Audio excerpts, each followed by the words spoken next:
2017 کې حضور په ختم نبوت باندې حمله وشوه او حمله دومره خطرناکه وه چې کوم حلفنامه وه د قومي اسمبلی د امیدوار دپاره او هغه کوم حلف پړاوی په هغې کې ترمیم وشو چونکې هغه چې کله دغه ځای کې ودرېږي نو هغه یو حلف وایي هغه حلف دا دی چې زه د حضور په ختم نبوت باندې کامل یقین لرم او د حضور نه پس دعواو کې دغه انسان مرتد او ملعون دجال او کذاب پوهېږئ دی باندې او بیا دجال قادیان چې دی د هغه او د هغه متبعین د اسلام نه خارج ګڼم نو چونکې په دغې حلف باندې بیا ښکاره طور باندې قادیانې زمونږ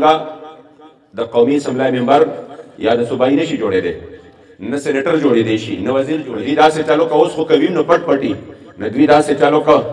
چې دوی پټ په پټه باندې شروع وکړه او هغه حلفنامه کې ترمیم راوسته چې قانونا مونږ خبره برابر یو کمیټي جوړه کړې وه په هغې کې د هرې پارټۍ نه خلک اغوستي وو او بیا د هغې ټولو نه دغه ترمیم چې کوم دی پاس کړی په هغې کې مین کردار چې و نو دا د هغه وخت کې د نون لیګ او د دې چې کوم دی وزیر قانون چې و د هغه د لاندې مین کردار پکې د انوشه رحمان خو انوشه رحمان هغه ښځه ده چې نون لیګ والا اوس بیا د مخصوص نشست باندې داخله کړې ده او د دې حساب کتاب به کېږي انشاءالله عوام یې د ووټ په وخت کې هم کوي او چې چا چا ورسره اتحادیان دي موږ به د هغې اتحادیانو نه حساب اخلو چې د کرسۍ دپاره زه د داسې خلکو سره بیا اتحاد کوم د کرسۍ دپاره چې هغه خلک چې کوم دی ښکاره طور باندې د حضور د ختم نبوت باندې حملې کړي دي معافي د قوم نه ده غوښتې بلکې چې کومه ښځه پکې د ټولو نه زیاته انوال وه خو مکه ښځې له بیا ته ټیکټ ورکوي د دې حساب کتاب به عوام هم کوي او موږ هم کوو انشاءالله تعالی څه چلو شو الحمدلله باباجي مبارک ته چې پته ولګېده باباجي ډایرکټ الټیمیټم ورکړ چې تاسو دا ترمیم واپس کېږي د ښه به نه وي دوی پرې غوږ مو نه ګرو چې دا دې څه وایي چې کله پکې ورځې تېرې شوې نو بیا باباجي مبارک چې کوم دی هغه اعلان وکړ چې زه به ځم د دې خلاف به زه احتجاج کوم دی بیا هم پروا نه وه دوی وایي کې دې شی هېڅ به هم نه خو چې کله د تحریک لبیک کې د عوامو دا سمندر را روان شو نو اندازه به ته ولګېده چې اوس معامله خرابه ده د هغې نه پس مذاکرات شروع شو او مذاکراتو کې په اول کې مذهبي پارټو هم وې نور هم وې هېڅ هم نه دي شوې دا دې هسې راوتي دي خپل سیاسي لوبې کوي همیشه داسې وي چې دا کله د نورو پارټو سره صحیح نه نو زمونږ خلاف هم دا یو لفظ استعمالوي چې دا اسلام چې دی د سیاست دپاره استعمالوي او دې له دې ټچ والا ورکوي او دوی خپل سیاست دا د اسلام په نوم باندې کوي او په دې باندې وټ اخلي نو زه اکثر دا خبره کوم دې خلکو ته مونږ خو دنیا کې هر څه د حضور په نوم باندې غواړو د حضور امتیان چې یو پوهېږئ پې هر څه د حضور په نوم باندې غواړو زمونږ دپاره خو کائنات کل کائنات د مدینې منورې جانان مبارک دی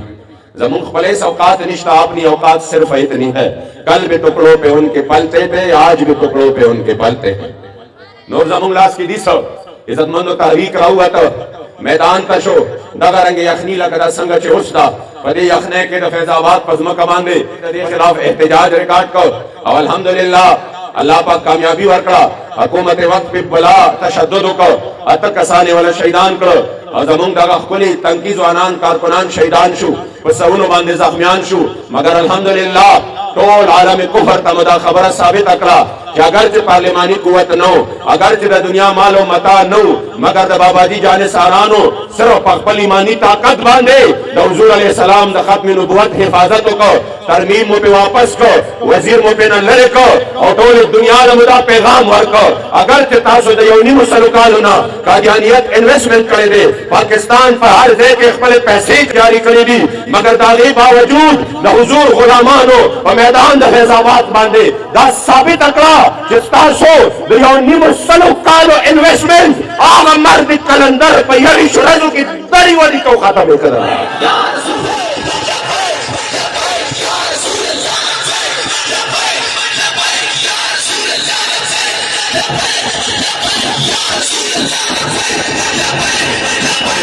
ډېرو خلکو نه باباجي چونکې ولی یې کامل و د الله ولی و کامل ولی و هغه مبارک په هغه ټیم کې ویلي دي وي د فیض آباد درد به تر قیامته پورې وي او ځکه به وي چې فیض آباد د قادیانیت ملا ماته کړې ده وي دا درد به تر قیامته پورې وي اوس هم زمونږ د ملک چې کوم دی صرف د تحریک لبیک خلاف میډیا ټرایل دپاره شروع شي چې د فیض آباد درنې شاته څوک او د دې ماسټر مایند څوک او دا چا کړې وه هغه کم کس نه چې دې ته تکلیف دی دومره خو نران دی چې د هغه نوم هم نشي نه چې ورته تکلیف دی نو د هغه نوم هم نشي اخیستی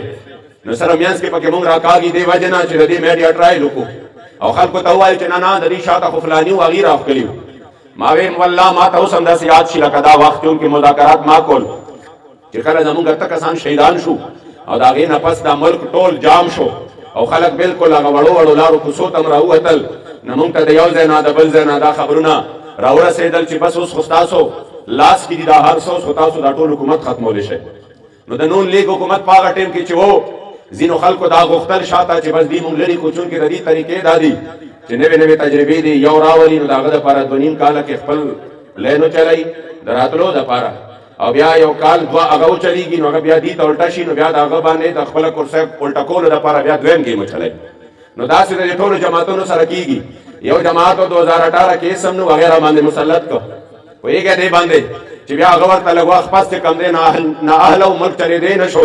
ما ته اوس هم د لوکل باډي الیکشن یاد دی بلدیاتي انتخابات یاد دي چې څوک ودرېدی نه شو په بیټ باندې هغې وی یاره دا خو غټ شرم دی مونږ په دې باندې څنګه ودرېږو عوامو ته به څنګه مخامخ کېږو نو دا چې څومره د پاکستان ټوټل غله دي دا ټول یې راجمع کړل دی د هغه مخالف کړل نو یا د یو بل دشمنانو نو بیا راوچل هغې مخالف کړل نو زمونږ قوم له بیانیه ورغله لاس له او هغه هم د هغې بیانیې نه ښه پوره فایده واخیسته نو خلکو ویل چې نه چې دی مخالف شو نو دا سړی په حقه دی نو بیا راوچت کړه پوهېږه دې باندې نو اوس چل نه ورځي چې خدای پاک اوس ورسره څه وکړو خو تجربې پنځه یو کالو نه په دې ملک کې روانې دي خو ضرور داسې وي چې یو کم کله ته روځې د یو میشن دپاره چاته به فایده وي چاته به نقصان وي خو زه به خپلې فایدې او خپل نقصان ته ګورم مونږ دې ته نه کتل چې زمونږ راوتو کې فایده چاته ده او نقصان چاته دی مونږ دې ته کتل چې په مونږ باندې فرض دي د ختم نبوت حفاظت او زمونږ د ایمان تقاضا ده او په دې باندې رضا د مکین ګنبد خضرا حاصلېږي مونږ صرف دې ته کتل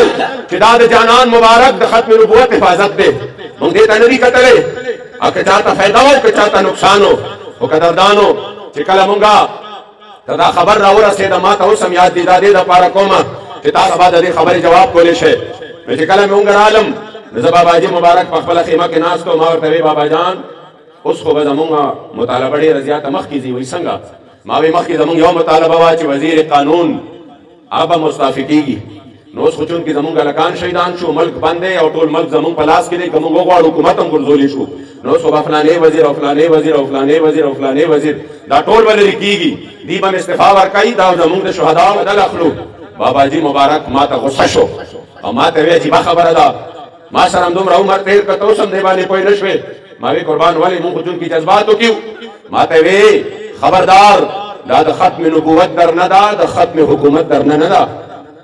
پوهېږې دې باندې د ختم نبوت در نه ده د ختم حکومت در نه ده ما وی قربان ته کسان هم شهیدان شو وی چې مونږ ټول شهیدان شوي وي او په دې میدان کې ټوکړې ټوکړې شوي وي نو یاد ساتئ چې بیا هم د حضور د ختم نبوت مسله د دې نه ډېره زیاته اوچته ده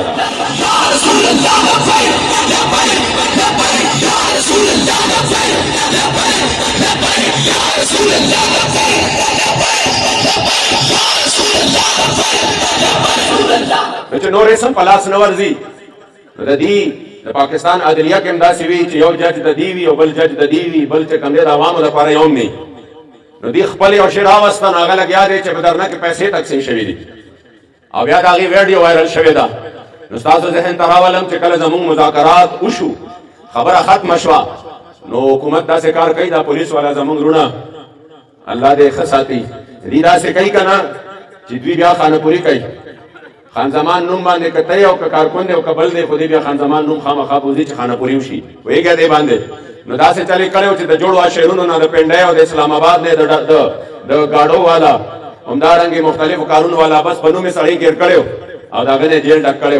او چې هغه غریب یې جیل ته بوتل نو د هغه ټول جیبونه هم خالي کړي نو هغې چې واپس بیا کله راخلاص شو زموږ د مذاکراتو په نتیجه کې نو هغې غریبانانو لاندې هغه فوج والا ولاړو هغه ولاړو لاندې چې کوم مشر و په دې کې چې هغه ټول د سکیورټي حالات برابرول نو هغه له دې راغلي دي چې جي مونږ خو پولیس رانه هر څه اخیستي دي زمونږ په جیب کې خو روپۍ هم نه ده پرېښې نو مونږ به کور ته څنګه ځو مونږ سره خو په جیب کې کرایه هم نشته زمونږ کارکنان نه وو هغه عام د ګاډو والا وو پکې څه مهاجر وو او څه وطنیان وو نو هغې ورته ولاړ دي چې جي مونږ سره خو څه هم نشته نو هغه داسې چل کړی دی چې جیب یې پیسې راوښکلي دي غالبا 10-15,000 روپۍ او دا 10-15 کسه چې ولاړو نو ټولو له 1,000 ورکړي دي چې دا ستاسو کرایه شوه نو بس میډیا ته خو ماشاءالله خبره میلاو شوه خبره ورته سمې لاو شوه درنه کې فوج پیسې تقسیم کړې او دا خو د هغې په نیت باندې راوتي وو ما نه په هغه ټایم کې یو ټي وي والا تپوس وکړ وایي د هغې خو پکې پیسې تقسیمولې ما ورته ویې ستا په عقل باندې ماتم پکار دی یو کارکون مونږ سره د یویشت ورځو نه دلته کې ناست و یویشت ورځې هغه دکان بند و یویشت ورځې د هغه کاروبار بند و یویشت ورځو نه هغه په لکونو روپۍ دلته ولګولې یویشت ورځو نه هغه د حضور د دین دپاره ګولۍ ته ځان نیولی دی شلنګ ته ځان نیولی دی ما وی دا خو 1000 روپیو دپاره هغه راغلی و زمونږ پکې دوه ګاډي تباه شوي دي مونږ د 1000 روپیو دپاره راغلي وو چې مونږ به دا یویشت ورځې دلته تېرو چې دوی راله 1000 روپۍ راکړي مې ستا په عقل باندې ماتم دی په دې قادیاني نواز عقل باندې که د قادیاني درد وي خو سمجھ کې راځي چې د هغې ملا ماته شوه ستا درد د کومې خبرې دی تاله 21 کروړه درکومه راشه لږ خو یو ګولۍ ته ځان مخامخ کا راشه لږ خو چې کوم دی دې حالاتو ته ځان مخامخ کا چا چې په سینو باندې ګولۍ خورې هغه د 1000 روپیو دپاره نو راغلی هغه هم په 21 ورځو کې په خدای قسم باباجي مبارک یو سپایي زمونږ یو کارکون باباجي والا ذهن دا جوړ کړی دی چې د دې مشن په مقابله کې دا ټوله دنیا راجمع شي حتی چې ذهن یې داسې جوړ دی چې والله د دې مشن په مقابله کې باباجي زمونږ په وړاندې د سرو زرو د خاورو یو قیمت برابر کړی دی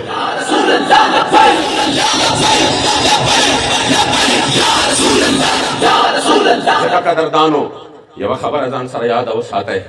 چې تحریک لبیک الحمدلله زمونږ کارکون به تر قیامته پورې فخر کوي او د قیامت په ورځ به هم فخر کوي چې د ده په کاوش باندې الحمدلله د حضور د ختم نبوت حفاظت زمونږ د تحریک کارکون به تر قیامته پورې سر ټیټ نشي انشاءالله ولی عزت ملک تو اگر ته پته ده چې ما د چا ملګرتیا کړې د هغه د اسلام مقدمه په نره باندې دپاره جنګېدلی دی او په نره باندې میدان کې ولاړ دی